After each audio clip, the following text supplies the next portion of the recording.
There we guys here for Nanatsu No Taizai chapter 182, Unconditional Warmth. And honestly, when I first read the chapter, I thought it was a very simple chapter, staying out like Elizabeth and Meliodas relationship.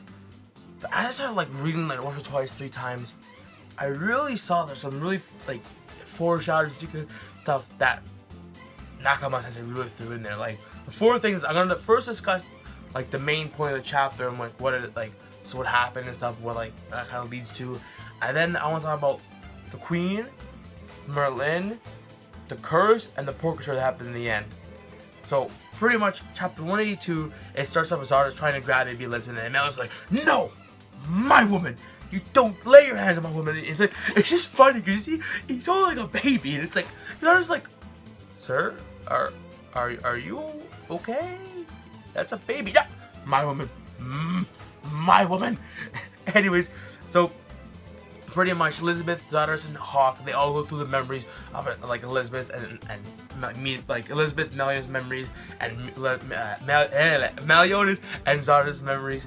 And we see where Meliodas joins the Holy Knights, how he said, Zarda thought Meliodas wanted to be a babysitter. No, Meliodas wanted to be a Holy Knight in Britannia, and his main thing was to protect Elizabeth. And we see that one point where he just brings the sword right at Zarda's neck. And Zarda, we know Zarda is not a fool. He's not some weak guy. He's the captain of the Holy Knights. I'm not sure if he's the captain in that flow flashback. I would assume so because he's with the king. So maybe he wasn't the captain in that flow, but maybe more of the higher ups. But he's still very powerful Holy Knight magic wielder. So we know he's up there. And anyways, we see some more stuff about Elizabeth and Meliodas. We see little Elizabeth all worried, she's scared Meliodas is gonna leave her. And then we see Meliodas "No, Elizabeth, I'm always going to protect you. I'm always going to love you. I'm always going to be with you. You don't have to worry. There's never a time I'm not going to leave you." And we see adult Elizabeth look at her. She is just breaking down in tears. Because it's just not... Because Elizabeth doesn't remember all those memories back then when a kid, when she first knew Meliodas. She thought she first knew Meliodas from in chapter 1, when they first met at the bar. And she thought, that Meliodas cared for her then. But she realized it was from the beginning. The entire time, Meliodas loved her and cared for her and truly wanted the best for her. And we'll probably even get a future realization where maybe some sort of thing where Elizabeth will remember all her past memories as the previous reincarnations and just be flooded with all these Meliodas relationships and stuff. That would be really intense. I can already imagine right now. Anyways, there's some stuff we see where the king got a vision of the 7 deadly sins will be saviors of Britannia, and we see Zarda's "What are you talking about, king?" And then we see Merlin come in. I'll talk about Merlin a little bit here, and we see Merlin just talk about "Oh, I've already predicted your vision. I've already gathered 5 of the sins, and me, Meliodas, would be the other 2." And it's what? How? I don't know. Out of all the sins, Merlin is the most fishy.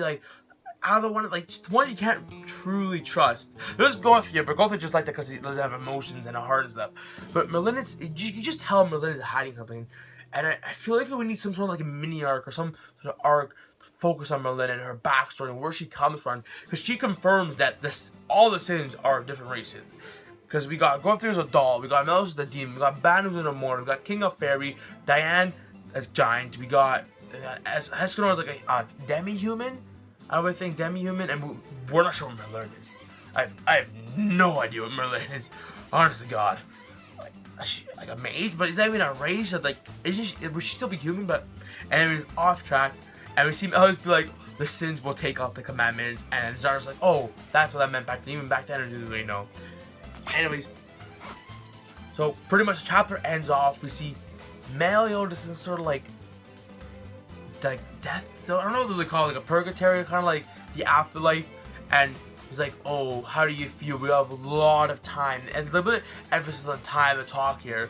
And Meliodas is "Nope, not happening. No. I am going back to my woman, my Elizabeth. She is waiting for me." So I don't know what that purgatory is about. I have really... This is a shot in the dark, a big shot in the dark, but remember when Meliodas died against Esterosa? When he went back to some sort of demon world kind of thing, and maybe the thing that's talking to us right now is maybe the Demon King.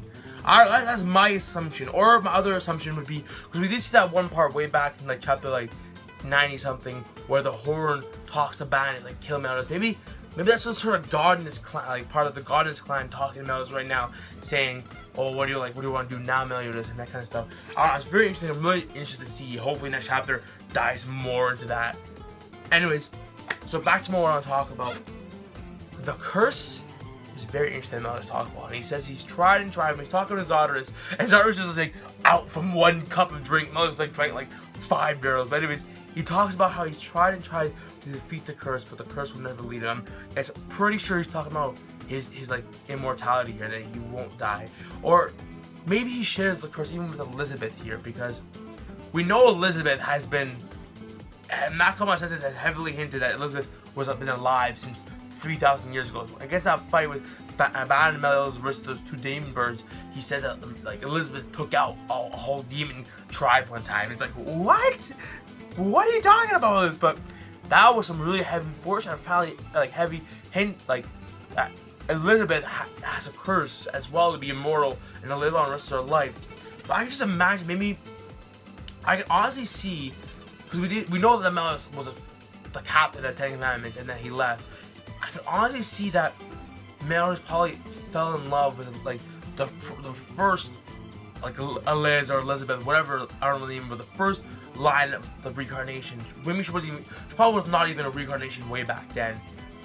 And through something, maybe the demon, king, or somehow he pissed off the god and his clans. Maybe they cursed Meliodas and Elizabeth to live on forever and ever and ever. And then every time Elizabeth dies, she gets reincarnated. That's probably what happened when that big explosion of downfall, when something killed Liz, and just exploded in pure rage. Probably Liz, the curse took an effect, and the Liz that was fell for that in that timeline died, and baby Elizabeth was brought forward. I can honestly see that going on there. So I'm really interested in the curse. There's even the stuff, the curse with Esconard. I know this was random, but there's a curse with Esconard that we have to see as well. Anyways, the last thing I want to talk about, we saw the Queen of Britannia, I'm pretty sure for the very first time in Taizai. So I'm really hoping maybe she can play a bigger role in Taizai. Maybe she's in hiding, and maybe something about her previous backstory history as well. Not really sure what she has to offer, but it'd be really cool to see her later on. Anyways, this has been a really simple chapter. Some very secretive stuff that was thrown in there, but hopefully we can explore more into that. I'm really hyped to maybe get Meliodas back into action. I still don't think he's coming back for a long time. Okay, not a long time. Maybe 10, 15 chapters he'll be back. I don't know what's gonna happen, but it looks like we're building more on that relationship. Maybe we'll get a mini Meliodas backstory next chapter. I don't know. Anyways, this has been Epic, guys. I will see you next week.